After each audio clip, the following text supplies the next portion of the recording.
बिस्मिल्लाहिर्रहमानिर्रहीम। अस्सलाम वालेकुम नादरीन, आप यूट्यूब चैनल देख रहे हैं। मैं इमरान खान हूँ। नादरीन, सरगोदा से आगाज़ कर दिया गया है 9 मई के मामलात में सज़ा सुनाने के हवाले से। सरगोदा की अदालत ने जो सज़ा सुनाई है उसमें 39 अफराद को जो पाकिस्तान तहरीक इंसाफ से उनका ताल्लुक़ है, जिनमें मलक अहमद खान बच्चड़, ये अपोजिशन लीडर हैं पंजाब असम्बली में। इनके अलावा अहमद चट्टा जो सेंट्रल पंजाब के पाकिस्तान तहरीक इंसाफ के सदर, और सेक्रेटरी जनरल बिलाल एजाज, ये इनके ऊपर मुकदमा दर्ज था। इनको भी सजाएं दी गई हैं। 10-10 साल की सजा सुनाई गई 9 मई के मुकदमात में। और ये जो सजा सुनाई गई किस बुनियाद पर सुनाई गई ये मैं आपको बाद में बताता हूं, लेकिन आपको याद दिलाता हूं कि एक जज साहब थे यहां पे इंसदाद दहशतगर्दी के सरगोदा में, जिन्होंने ये बताया था कि मेरे पे पाकिस्तान की एजेंसियां दबाव डाल रही हैं, लिहाजा उन्हें रोका जाए। उन्होंने जो लाहौर हाई कोर्ट है उसमें भी शिकायत की थी, लेकिन बाद में इस जज साहब को हटा दिया गया वहां से और इनकी जगह पे दूसरा जज लाया गया, मोहम्मद नईम शेख गालिबन उनका नाम है। उन्हें लाया गया और उन्हें लगाया गया कि जनाब ये जज जो है वो मर्जी का फैसला देंगे और लिखा लिखाया फैसला पढ़ लेंगे। नॉर्मली पाकिस्तान में यही रूटीन चल रही है और यही चीजें हम होती हुई पाकिस्तान में देख रहे हैं। और ये 9 मई का मुकदमा है, इसके अंदर बेशुमार चीजें ऐसी हैं जहां पे सजा बनती नहीं है, लेकिन फिर भी सजाएं दी जा रही हैं। जज मोहम्मद अब्बास साहब ने कहा जी मुझ पर दबाव डाला जा रहा है सजाएं देने के लिए। उन्होंने मुख्तलिफ फैसला दिया था, वो जज को ही उठा के बाहर फेंक दिया, अपनी मर्जी का जज लेकर आए। और ये जज लगाया था जस्टिस आलिया नीलम साहिबा ने, जब वो चीफ जस्टिस बनी लाहौर हाई कोर्ट की। और याया अफरीदी साहब ने ये कहा था कि फटाफट फैसले दो 9 मई के, फर्क करो बीच में से। तो फिर दिन रात ट्रायल किया गया, रात गए तक ट्रायल किया गया। सरगोदा और फैसलाबाद के हवाले से पहले भी खबरें आती रही है कि यहां पे बहुत तेजी से ट्रायल किया जा रहा है और ऐसा लगता है कि अदालत को बहुत जल्दी है कि कुछ भी करके जल्द अज जल्द सजाएं सुनाई जाएं। तो जल्दी तो अदालत को नहीं होती, जल्दी तो उन्हें होती है जो इस सारे अमल के पीछे होते हैं। बहरहाल ये सजा सुना दी गई है। इसके बाद पाकिस्तान तहरीक इंसाफ का रद्देअमल आ रहा है। अब अगर रद्देअमल के अंदर आप देखें तो इंतजार पर जुटा साहब कहते हैं कि आज सरगोदा अदालत ने बगैर सबूत के बेगुनाहों को सजा दी है। इस सजा के होने में सुप्रीम कोर्ट की 4 माह में ट्रायल मुकम्मल करने की हदायत का बहुत बड़ा अमल दखल है। सुप्रीम कोर्ट की 4 माह की मुद्दत तयन के बाद जजेस ने दिन रात ये ट्रायल चलाने और किसी कानूनी तकादे का ख्याल ना रखा।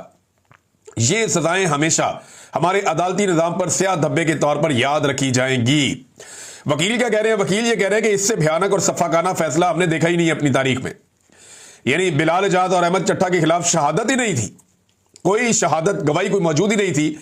और मुझे जज साहब ने कहा था कि इन पर तो बात ही ना करें, ये तो बरी है। यानी इस तरह से जज ने पहले बात की थी।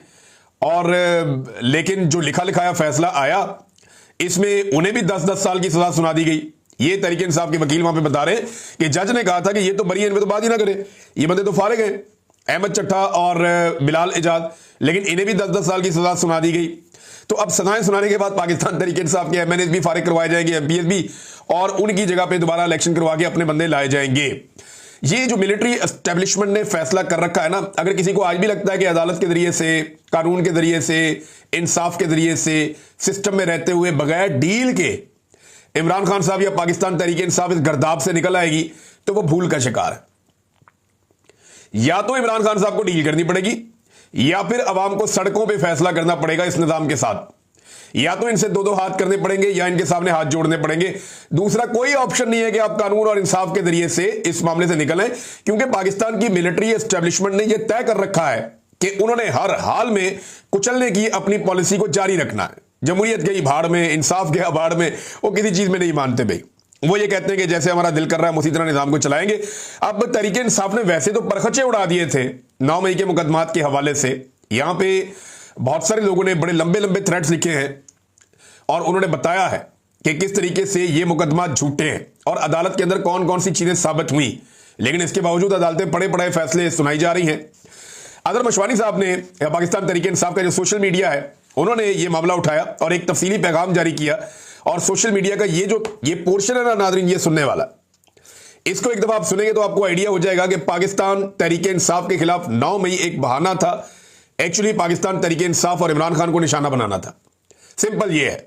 और 9 मई के बहाने जिस तरह एक सियासी जमात को कुचला गया है, इसकी माजी में कोई मिसाल नहीं मिलती। अब अगर आप देखें तो 9 मई में कौन सी ऐसी चीजें हैं जो, या 9 मई से जुड़े ऐसे कौन से मुकदमात के अंदर पहलू हैं जिनकी बुनियाद पर सजा तो बनती नहीं थी। ये वो चीजें जो पीटीआई निकाल कर लाई है और इसमें बेशुमार और चीजें भी शामिल की जा सकती हैं। लेकिन ये देखें आप, जिस साजिश पर इमरान खान समेत क़यादत की जमानतें खारिज की गई, वो साजिश एफआईआर में सिरे से दर्ज ही नहीं है। पुलिस गवाहों ने अदालत में तस्लीम किया कि साजिश का जिक्र बाद में खुद साख्ता तौर पर बयानात में शामिल किया गया है। यानी इन्होंने जाके पहले साजिश सुन ली, भाई तुमने सुन ली है तो पहले तो साजिश शामिल करो ना उसके अंदर, एफआईआर में है ही नहीं। एफआईआर 10 मई की सुबह 3:20 पर दर्ज हुई, जबकि शिकायत 10:30 को मौसूल हुई। यानी 7 घंटे 10 मिनट के बाद, यानी तकरीबन 7 घंटे के बाद दरखास्त आती है, 7 घंटे पहले एफआईआर हो जाती है।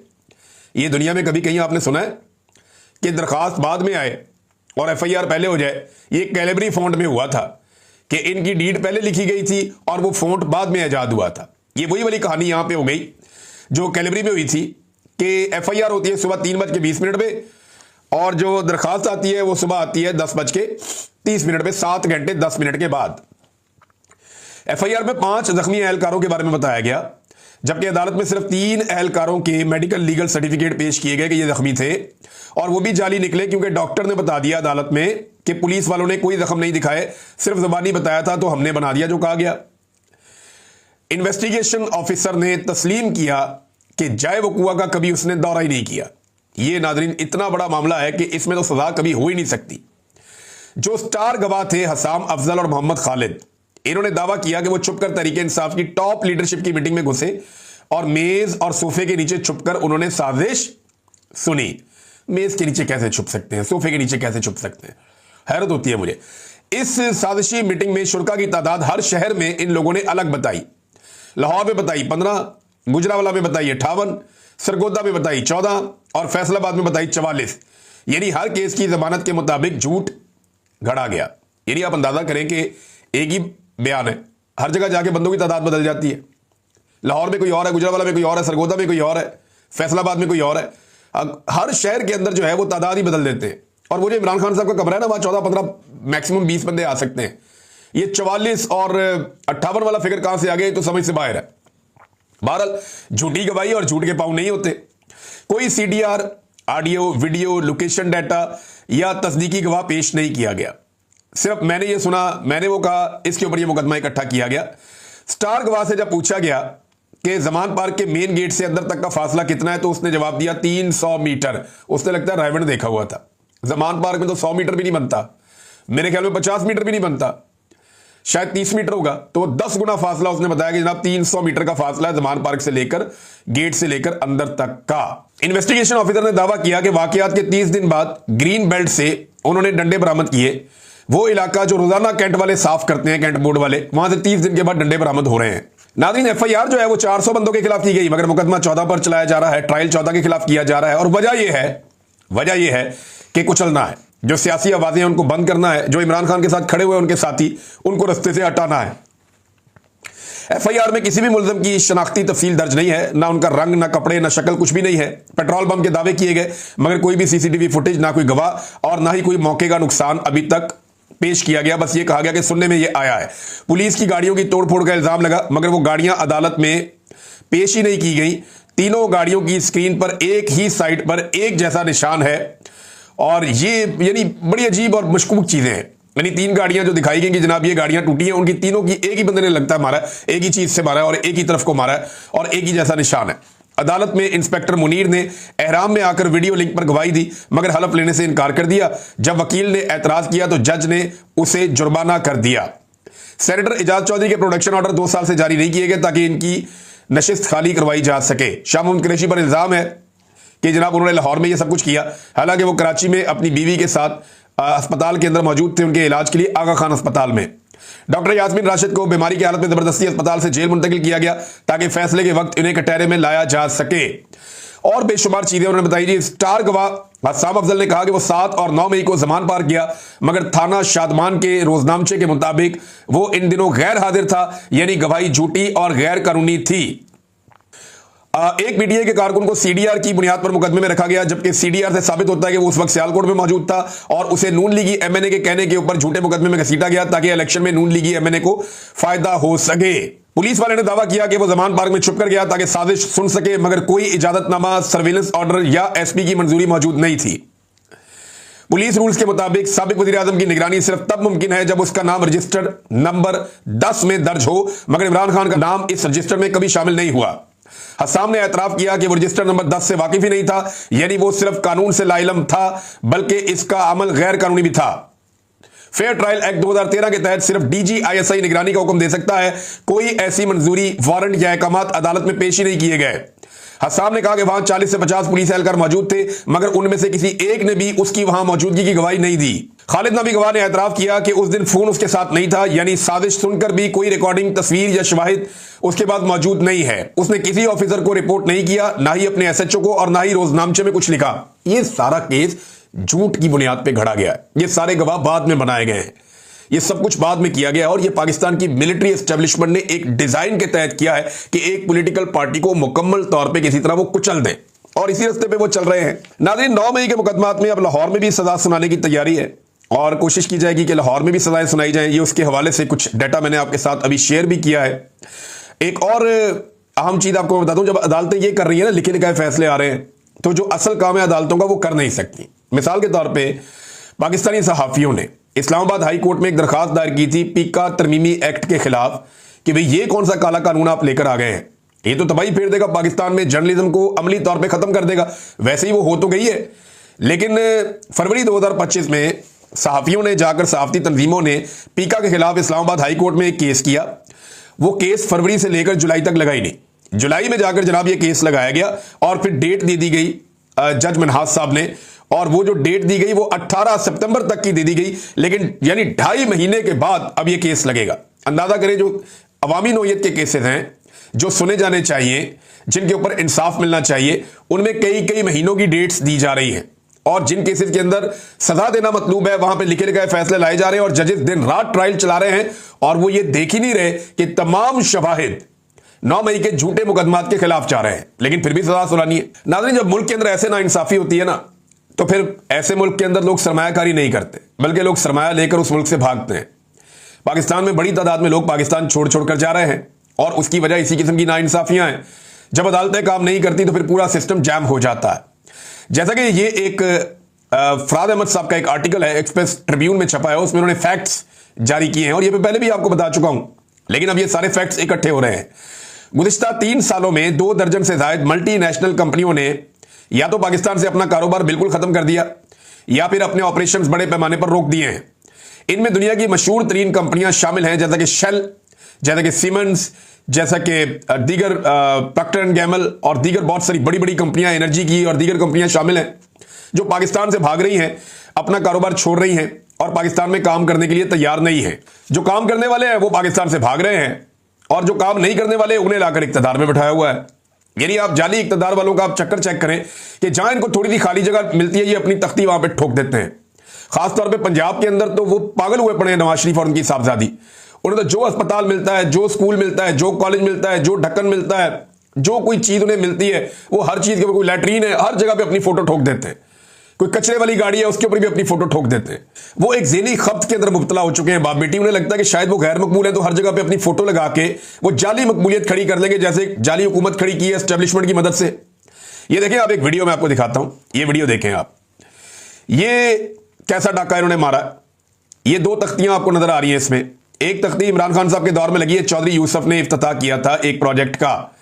अब उसके बाद जनाब ऊपर शहबाज शरीफ की फोटो लगा दी है, साथ राणा मुबशर की लगा दी है, साथ 2-4 और बंदों की लगा दी है, और अब उसी प्रोजेक्ट के इफ्तिताह को जोड़ दिया है शहबाज शरीफ के बंदों से या शहबाज शरीफ की हुकूमत से। ये तख्ती के ऊपर तख्ती लगाने वाले लोग हैं। मरियम नवाज ने कोई अपना मंसूबा ना शुरू किया ना उसको चलाया। जो मंसूबे चल रहे थे उन्हीं के ऊपर लेपापोती करके अपनी तख्तियां ठोकी है हर जगह पे। एक दिन इसके ऊपर अलग से एक वीलॉग करेंगे और इसका डाटा इकट्ठा करना चाहिए, बल्कि मैं अपनी टीम से भी कहूंगा हम ये डाटा इकट्ठा करेंगे और बताएंगे इमरान खान साहब के कौन कौन से ऐसे प्रोजेक्ट हैं जिन पे मरियम नवाज ने अपनी तख्ती ठोकी है और लाकर अपनी तख्ती लगाई है और अपनी मशहूरी की है। यहां पे आप ये देख लेना, ये आपके सामने एक मिसाल है। नीचे इमरान खान साहब की तख्ती लगी हुई है इफ्तिताह की, और ऊपर जनाब शहबाज शरीफ साहब के नाम से दोबारा इफ्तिताह ठोक दिया गया है। तो ये है जनाब इनकी टोटल कारकर्दगी और ये है इनकी कार्रवाई। नादरीन एक और खबर है, और ये खबर है खबर मानिका का बेटा छूट गया है। जो असर रसूख इस्तेमाल करने वाले लोग हैं उन्होंने अपना असर रसूख इस्तेमाल किया और सुलह करवा दी। जिस मुलाजिम को उसने गोली मारी थी उसके साथ, और फिर जमानत मंजूर कर ली गई। अब देखें, उन सारे लोगों को डूब मरना चाहिए शर्म से, यानी अगर बेशर्मी है तो फिर ना डूब मरे, लेकिन उन्हें शर्म से डूब मरना चाहिए जो ये कह रहे थे खबर देते हुए कि ये बुशरा मानिका का बेटा भाई खबर मानिका का बेटा लोगों बेशर्मो, भाई तुम बुशरा मानिका का बेटा लिख रहे हो, वो तो छूट गया सुलह करके, बुशरा मानिका अभी भी जेल में है। यानी जानबूझ के इस तरह की हरकतें करते हैं कि इमरान खान को लेट डाउन करना है, उसे नीचा दिखाना है। बुग़्ज़ है ना, एक बुग़्ज़ है। यानी पाकिस्तान तहरीक इंसाफ में कोई भी बंदा बुरा करे, ये कहते हैं इमरान खान रिस्पॉन्सिबल है। और भाई जेल में बैठा हुआ आदमी है, उससे कोई मिल नहीं सकता, सहाफ़ी उससे बात नहीं कर सकते, उसकी फैमिली उससे मुलाकात नहीं कर सकती। आज के दिन में उसकी फैमिली गई मिलने के लिए, मिलवाया नहीं गया। इमरान खान की बहनें सारा दिन इंतजार करती रही। वहां पे अडयाला के बाहर कारकुन भी गिरफ्तार किए गए। पाकिस्तान तहरीक इंसाफ की अब गिरफ्तारियां अमली तौर पर शुरू हो गई हैं, क्योंकि सबको आइडिया है कि अब तहरीक चलने जा रही है और इस तहरीक के लिए लोग निकलेंगे, लिहाजा सबको पकड़ो और बंद कर दो। तो बंदे पकड़े जा रहे हैं, बंदे बंद किए जा रहे हैं, ताकि तहरीक को चलने से पहले रोका जा सके और कुचला जा सके। तो अवामी तहरीक जब चली ना, या जब अवाम ने फैसला कर दिया उन्होंने निकलना है, तो फिर गिरफ्तारियां कुछ नहीं बेचती। पाकिस्तान की जेलों में इतनी जगह ही नहीं है कि अवाम के 2% को भी अपने अंदर भर सके। अगर अवाम निकल आई ना, तो ये टके की इनकी औकात नहीं रहेगी। ये 2 दिन के अंदर एक्सपोज हो जाएंगे, पूरा का पूरा निजाम, पूरी की पूरी एस्टेब्लिशमेंट। लेकिन ये अवाम ने तय करना है कि उन्होंने कब निकलना है। बहरहाल ये छूट गया, और ये एक तमाचा है उन तमाम टाउट्स के मुंह के ऊपर जो ये कह रहे थे कि ये बुशरा मानिका का बेटा है। तो देखें, बेटा तो उसी का है, लेकिन आप जोड़ते हैं सिर्फ एक पॉलिटिकल पॉइंट स्कोरिंग के लिए। असल में तो खबर मानिका है ना, जिसने असर रसूख को इस्तेमाल किया और इसको बाहर निकाला। बुशरा मानिका तो अपनी बेटियों से मुलाकात नहीं कर सकती। उसकी बेटियां जाती हैं मिलने के लिए साबिक खातून अव्वल की, मुलाकात नहीं करवाई दी जाती। वो सामान लेकर जाते कि जी हमारी मां को दे दो, वो सामान भी उनकी मां को नहीं देते। तो ये सूरत हाल तो उनके साथ पेश आ रही है, लेकिन जिन्होंने ये खबर दी थी उन्हें जरा थोड़ा सा शर्म करनी चाहिए। नाज़रीन, अब तक के लिए इतना ही। अपना ख्याल रखिएगा, अपने इस चैनल का भी। अल्लाह हाफ़िज़।